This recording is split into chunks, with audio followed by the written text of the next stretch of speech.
Cook with Comali season 5 ஆரம்பத்துல 10 போட்டியாளர்களோட ரொம்பவுமே சிறப்பா ஆரம்பிச்ச குக்கு வித் கோமாளி இந்த சீசன் பாதிக்கு மேல சொல்லிக் கொள்ளும்படியா நல்லாவே போகவே இல்ல. இதுக்கு பல காரணங்கள் இருக்கு. ஏன்னா இதுல பார்ட்டிசிபேட் பண்ற கண்டஸ்டன்ட்ஸ்ல இருந்து கோமாளிகள் வரை வந்து பாத்தீங்கன்னா ரொம்பவுமே சுமாரா தான் பண்ணாங்க இந்த சீசன்ல. அது மட்டும் இல்ல, நடுவர்களா செஃப் வெங்கடேஷ் பட் இவங்க இல்லாதது வந்து பாத்தீங்கன்னா இந்த சீசன்ல வந்து பயங்கரமா எதிரொலிச்சுது. எப்படியோ வந்து பார்த்தீங்கன்னா, இந்த சீசன சீக்கிரமாவே முடிவுக்கு கொண்டு வந்துட்டாங்க. இந்த வாரம் வந்து வைல்ட் கார்ட் ரவுண்டு வச்சிருக்கிறாங்க. ஸோ வைல்ட் கார்ட் ரவுண்டு முடிஞ்சதுக்கப்புறம், அடுத்த வாரம் ஃபினாலே வைக்கப் போறாங்க.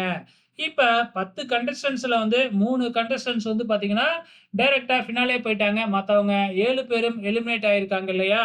அதுல வைல்ட் கார்ட் ரவுண்ட்ல மீதி எலிமினேட் ஆன 7 பேரும் வரவே இல்ல. ஸோ 5 பேர் தான் வந்திருக்கிறாங்க. 2 பேர் வரவே இல்ல.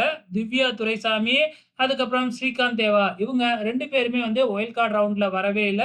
மீதி 5 போட்டியாளர்கள் மட்டும் தான் வந்து பார்த்தீங்கன்னா, வைல்ட் கார்ட் ரவுண்டுக்கு வந்திருக்கிறாங்க. இந்த 5 வைல்ட் கார்ட் போட்டியாளர்கள்ல ஏதாச்சும் ஒரு 2 போட்டியாளர்கள தேர்ந்தெடுத்து ஃபினாலேவுக்கு செலக்ட் பண்ணுவாங்க. அந்த 2 போட்டியாளர்கள் யாரா இருக்கக்கூடும்னு நீங்க நினைக்கிறீங்க? மறக்காம இந்த வீடியோ கீழ கமெண்ட் பண்ணுங்க.